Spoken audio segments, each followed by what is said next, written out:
What's up, everybody? It's Saturday morning, 8:30. I've been doing some readings. I got up mad early, so I kind of look like shit. I'm still in my pajamas.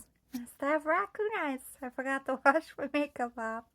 Anyway, this is rather serious, so I'm just going to put it out there because I have kind of felt this for years now, and I just got confirmation, and I know it's only confirmation for me, but I just want to put this out there in the ether because I really want to get her justice. AALIYAH, the musician, she passed away on my birthday, August 25th. It's coming up. And I've just been thinking about her a lot lately. I've always felt connected since the day I woke up on that birthday, before anyone even told me that AALIYAH passed away, and they were hesitant to because they knew I was a huge fan. It was my birthday. I was supposed to have a party that night.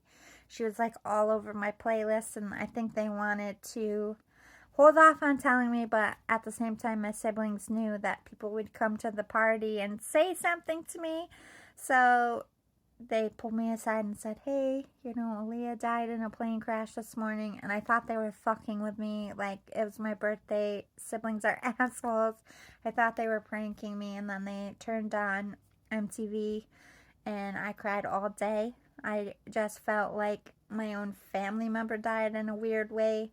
From that moment, I was like extra connected to her. So I was doing some readings, and I got out my music deck, and there are 2 cards with AALIYAH's name and songs. And I said, because I was just feeling her energy, I was like, AALIYAH, if you're here with me, have your card popped out. I shuffled literally AALIYAH's card. Came out. No other cards. 1 card, face up, AALIYAH. I was like, all right, this is why I'm feeling her energy. I'm a psychic medium. And I was basically asking, because I always felt like the initial reason they gave was bullshit. The initial reason why she died, as far as the news and media, was she had too much luggage, too much people, and she refused to leave anything behind, so the plane was too heavy. But I know a lot of pilots in my life. My uncle was a pilot. My grandpa was a pilot. You are responsible for signing off on that flight. And if any reason why you feel like you're not going to make it, you don't touch ground. It wouldn't have mattered, or you won't leave ground. It wouldn't matter if they were an A-list celebrity. It wouldn't matter. They would simply say, we'd need to get you a bigger plane. If you want to bring all this stuff, we can ship it home for you. We'll make sure you get it, but there's no way that you and us are going to make it if we fly this heavy. Or they might remove some fuel or add more fuel or do something to fix the weight so it's safe. But if they tried everything to fix it and there's no way to lift off, you're still too heavy, there's no pilot on this planet, I don't care how much you're offering them in money, they're not going to do it. Because it's a severe lawsuit for their families and their company if anything were to happen to that celebrity. So I feel like they would even be more cautious because they wouldn't want to risk the public, being the one to kill a star is not anyone's goal list for their professional flight history. So that was always bullshit to me. And if you look at people in her life, like that day, I think she had a lot of people with her. Maybe there was too many people for the flight, but between baggage and people, there would have been alterations. They would have waited for a bigger plane. They would have waited for a different pilot that was willing to fly them out. There would have been a record of a pilot backing out because they felt unsafe. There was none of that. The flight records that we know of had no discrepancy in weight or passengers. Nothing was listed as like warning. There was a lot added to a tape of the crash. I don't believe that was the real thing. Here's my thing. From the information that I got from Rihanna in my reading, and I don't give a fuck anymore. I'm just putting this out because I'm sick of this person getting away with it. They're like worse than R. Kelly. They're worse than Diddy. His name is Jay-Z. He always tried to pull Aaliyah away from R. Kelly. I think he was very much in love with her. She had a lot of prospects, a lot of fame at the time, and she was more of a triple threat than Beyonce was. I feel like in my mind, either Beyonce was a backup plan because he couldn't keep Aaliyah. I also feel Aaliyah expressed that she threatened Jay-Z with something. I don't know if it was telling Beyonce about them, if it was telling the world about his true nature and what he did to her, or the fact that he was crazy, because there's this energy that she was expressing from Jay-Z where if I can't have you, no one else will.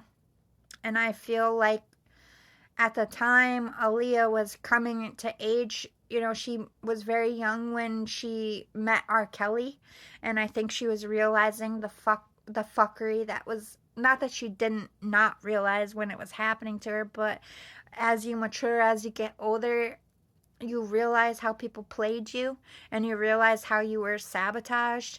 And I feel like she was really trying to get away from R. Kelly and Jay-Z, but specifically Jay-Z was brought up more than once, and it has something to do with Beyonce. I think they're both involved.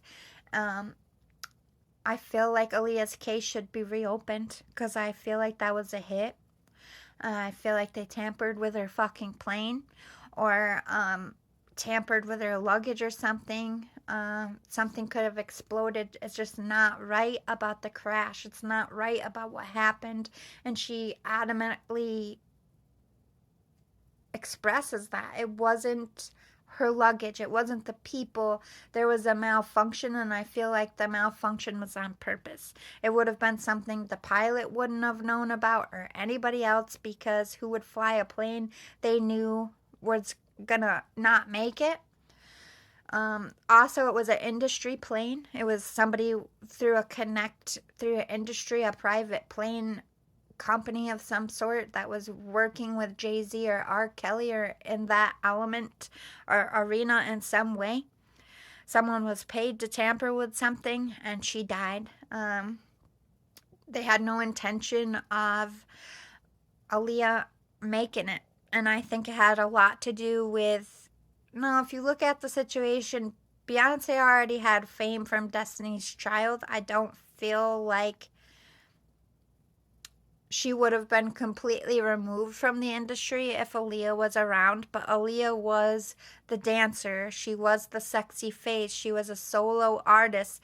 It was before Beyonce became Beyonce, and Jay-Z molded Beyonce and Aaliyah's image, and it has a lot to do with, I think Jay-Z and Aaliyah fucked around, and it was amicable for some of the time, but she was scared of everybody. She was scared of R. Kelly. She was scared of Jay-Z. She brought up the musician Joe. She brought up Tyrese. I don't know why, if she's just saying other artists that were around, or these were people involved or knew something.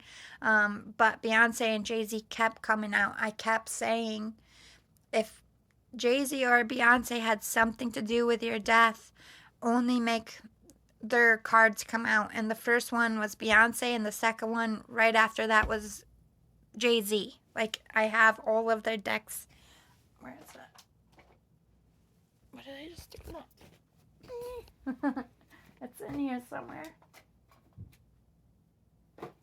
Well, that's fucked. My deck is missing. Anyway, I'm going to keep looking for it and keep talking. I don't know where it would have went. I did not leave this room. Oh, here it is. This deck right here. And, you know, it has all different names, artists. It has Aaliyah, it has Jay-Z, it has Beyonce.